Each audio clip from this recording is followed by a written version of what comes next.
Hi guys, welcome to another episode of Format Wars. Today we'll be comparing Space Harrier on the Sega Master System and the Nintendo NES. Starting off with the Sega Master System version. We've got a good recreation of the title screen there, with Space Harrier sat on top of the robot, and we've got the one-eyed like mammoth and there as well. So yeah, how do we start the game? There we go. Right, everybody should know what Space Harrier is. Right, we've got a bit of flickering going on there on the ground, on the checkered ground there. If you remember, this is on the Master System, this is guys as well. So based on the arcade machine, how I was throwing graphics around. The def sounds very good. I don't like what buttons assigned to fire as well. Can my other button fire? Oh, my other button fires as well. That's better. That's better. We're cooking on gas now. Doing shite though. Right, we might have to. We'll have a few goes of this. These are these iconic enemies that open and close and launch loads of bullets at you.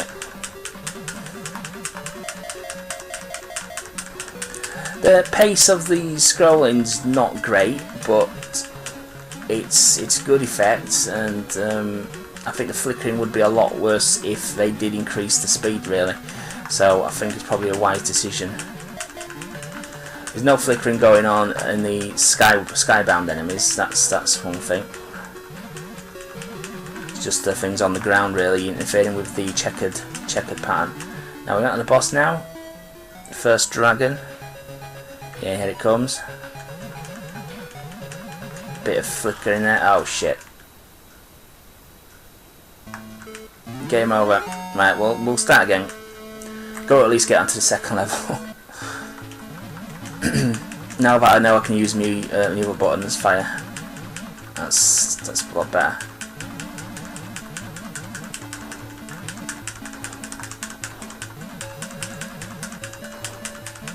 No continues again, so I think there's about 17-18 stages to this game, so quite how they expect you to get through all those in one credit is a bit optimistic. And I never understood, especially home versions. I can fair enough for the arcade, because you don't want you to put money in, but the home versions, they go all the effort of coding all the levels in, and then make them impossibly hard, so the majority of people are never going to see those levels or experience those levels.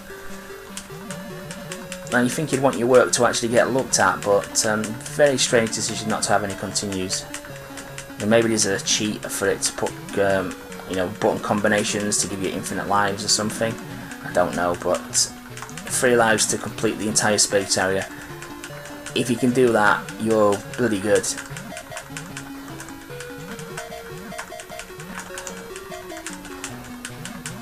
Are we on the boss now? Yeah, here he comes again.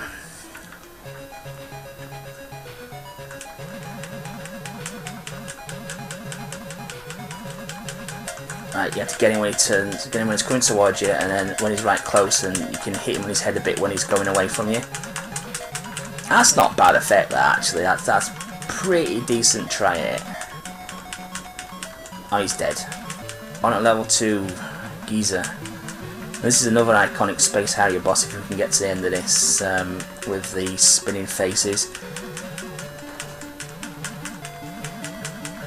He's done a good job with the music. Oh, hello.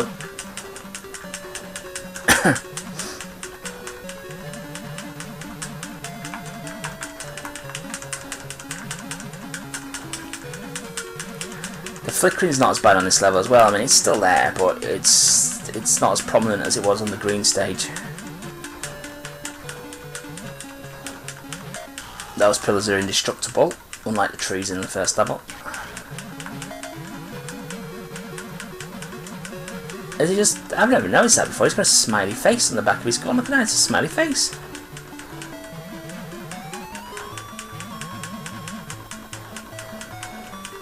That was meant to look like a smiley face. I've never noticed that before. I've played Space Harrier many a times. Come on, I would love to see the second boss before we move on to the Nintendo version. Oh, my wish has been granted. See what they've done with this guy.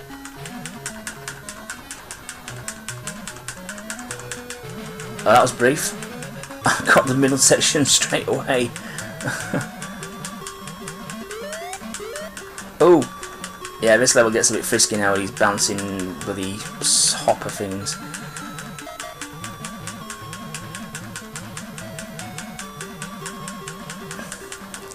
There was a Space Harrier 3D version as well, which I've done a quick play on my channel. You need to check that out. It was a completely standalone game, but yeah, it was a pretty good version of the game. This. We'll move on to the NES. Right, guys, this is the Nintendo NES version of Space Harrier. Very rare you see a Sega game on the Nintendo system around this time. Title screen not as good as the Master System version. Everything's a lot smaller. Colours are all washed out and wrong, and the music's not right. But we do have animated Space Harrier, and everything is there what's supposed to be on the screen. It's just not done very well. So yep, we'll get going.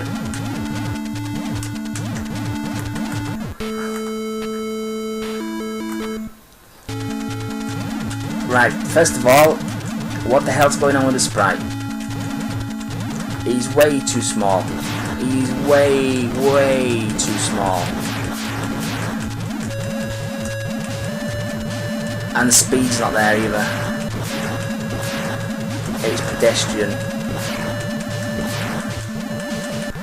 Plus sides, I was just about to say we've no sprite flicker on the ground, but then we got sprite flicker in the air.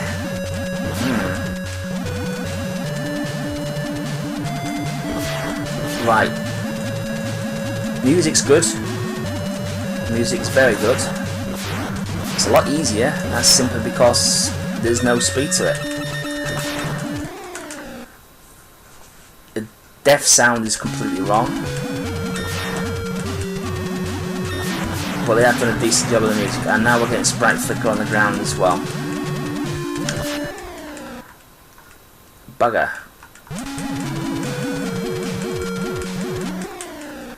What?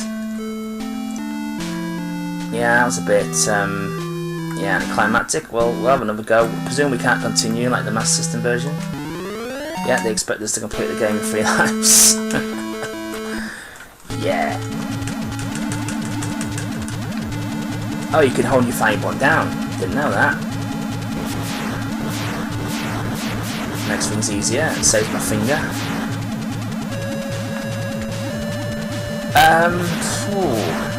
Yeah.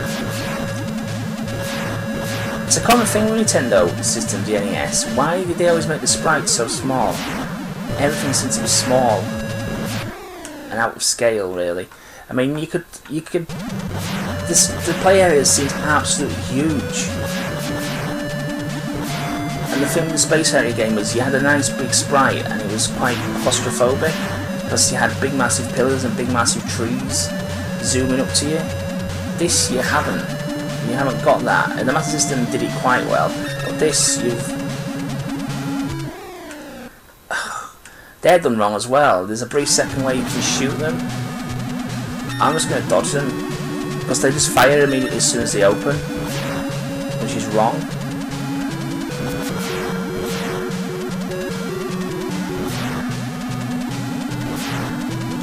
Hopefully we get to the first boss this time.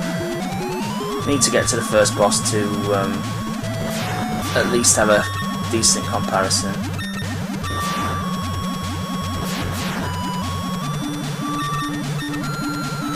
But yeah, the speed's not there, and the size of the sprite is too small. I hate to think what they've done with this guy.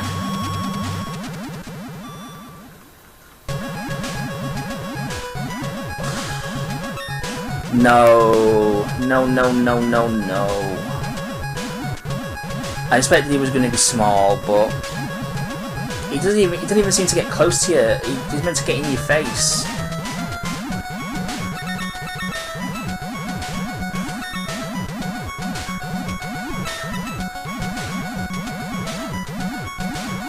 And he fires a volley of fireballs at you, not just one at a time. Yeah, okay. It looks better in that colour. rather than the lime green colour that we had. There's now kind of an avocado green now, but still not great. Now he's gone like an aquamarine kind of colour.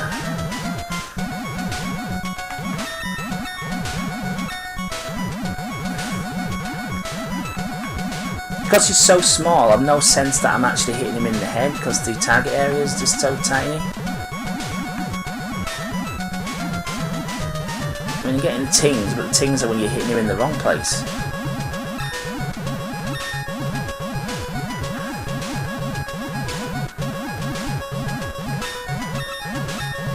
Yeah. Can't seem to get shot on his head. Oh, and I'm dead. Bugger.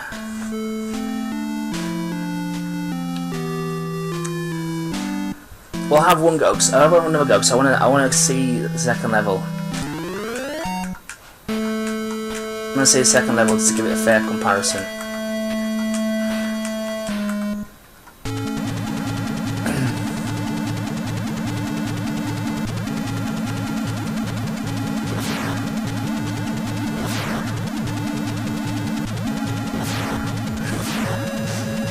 We didn't have the writing as well, did we? At the start of the stage, it tells you stage 1 and gives you a name of the zone. We didn't have that, did we? I'm sure it didn't appear.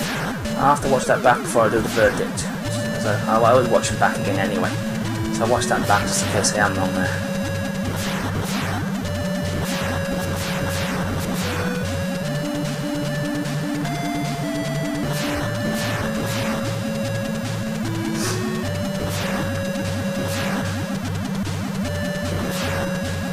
I mean, just going back to the sprite as well, I mean, it's small, yeah, but there's no detail there to him as well, he's just colour swatches.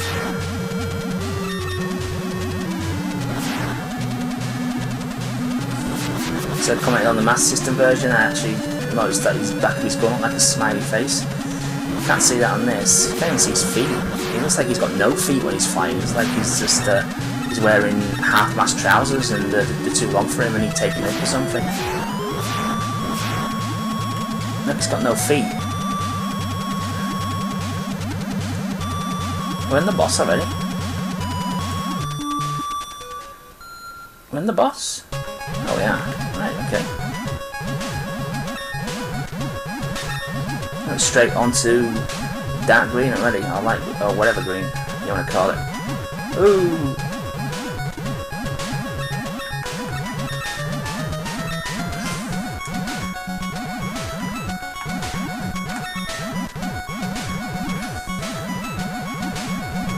We've got a good few hits on him there. He's gone purple now. Yeah, he looks a lot better other than the first colour. The first colour is just absolutely appalling. Notice the scrolling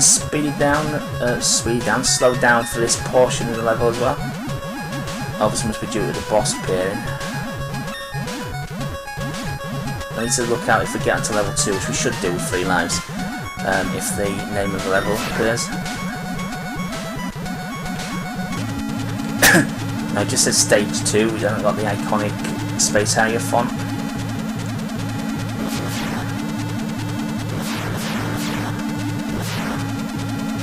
The background's pretty good. Little background.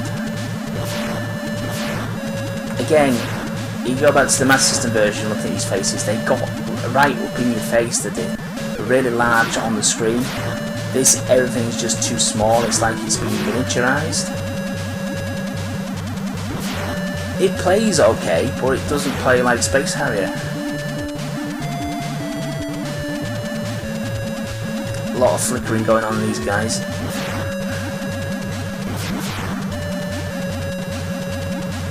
I mean, there's nothing wrong with how it plays. It just doesn't feel like the game it's supposed to be. And these pillars again, they're meant to be huge, and you're meant to be able to bump into them. I mean, look at the height of those.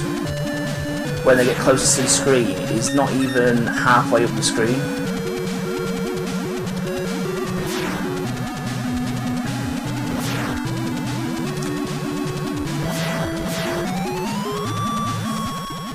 So I always say it's a damn shame we didn't get Space Harrier on the Mega Drive. We got Space Harrier 2, which was an inferior game in my opinion.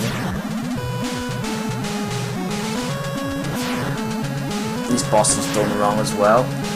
Probably due to the size, really, again, because they're meant to obscure the Sentinel section. And obviously because of the size, we could see. And this is where we got to on the... This is where we got to on the Master System version.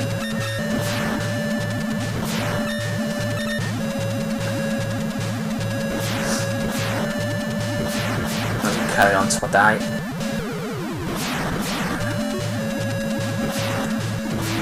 Now, to me, the end of this level is the most, one of my favourite boss in the entire game. It's a two-headed dragon. Oh, took a hit there.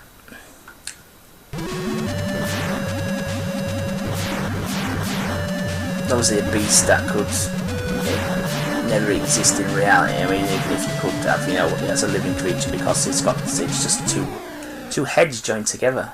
It's like a snake with two heads. I mean, how does that work? I don't think we're going to get to it, to be honest with you, because this is getting a bit frisky, this is.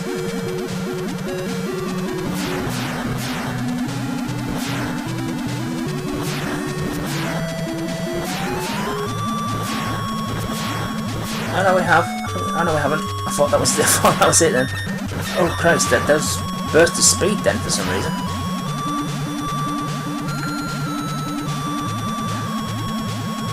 Yeah, we are here. We're here at the boss because the scrolling slowed down.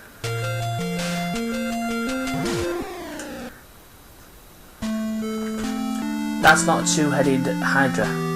That's a rock thing. Right guys, on to the verdict. Okay guys, it's time to compare the two games. We'll start off with the Master System. It had really good graphics.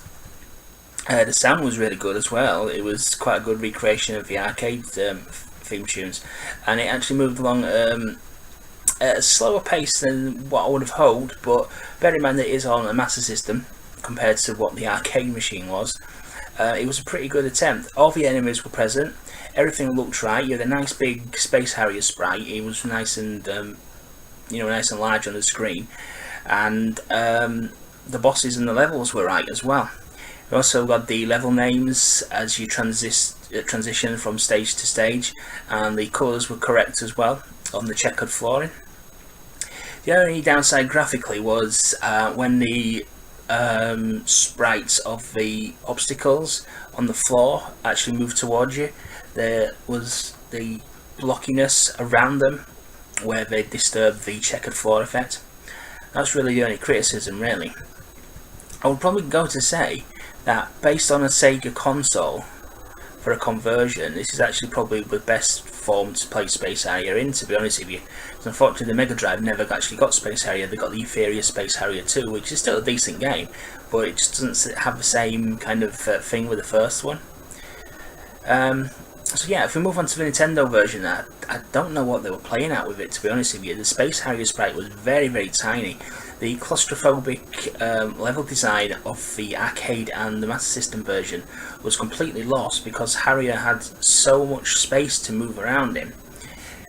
It was just ridiculous. I don't know what it is with Nintendo making small sprites when they can be capable of doing quite large sprites. It moved at a pretty good pace though, and the colour scheme though let it down again as well. It was that typical NES block of colours, like the top half was completely one colour.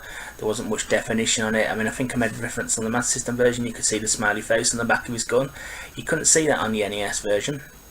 And on the NES version, when he was actually flying, it didn't look like he actually had any feet. It looked like he just have half-mast trousers. I think I mentioned in the video of the gameplay. It was just very, very odd. It was very surreal. I mean, it was a decent shooter, but it wasn't Space Harrier. It didn't feel like Space Harrier anymore. And then we got to the bosses. The bosses on the Master System was recreated pretty well, but on the NES, first one suffered from the colour, And then he just changed. The bosses were different. I mean, what was that all about? I mean, you've got a conversion to go by. Why are you adding your own stuff to it when it was quite capable of doing, doing the bosses? It was a third level boss, wasn't it? It was supposed to be the double-headed dragon, but it wasn't there. It was replaced with some other god knows nondescript thing. But yeah, I'm not sure if somebody just played the City of Juggernaut and here you can have a Sega game, but then the people who made it just did that with it. It was just very odd, very odd. Decent game in its own right. If it wasn't Space Harrier and it had some kind of random sprite on there, and you didn't know it was meant to be Space Harrier, you'd say yeah, highly playable game. But based on a conversion of the source material, it wasn't very good. So, in regards to who wins this battle, it's a clear landslide victory for the Master System on all fronts really. Just a massively superior game and a very good conversion of a very powerful arcade machine for the time. Thanks for watching, guys.